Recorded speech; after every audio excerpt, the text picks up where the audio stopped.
7 అడుగులు నడిచిన వాడే 7 జన్మలు తోడుంటాడు.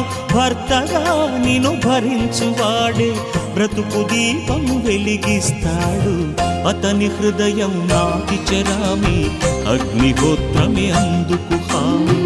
అతని హృదయం నాటి చెరామి, అగ్నిహోత్రమే అందుకు హామీ. తెంచుకుంటే తెగిపోతుందా దేవుడు వేసిన బంధం? తెలుసుకో నీ జీవిత గమ్యం, పెంచుకోమానుబంధం.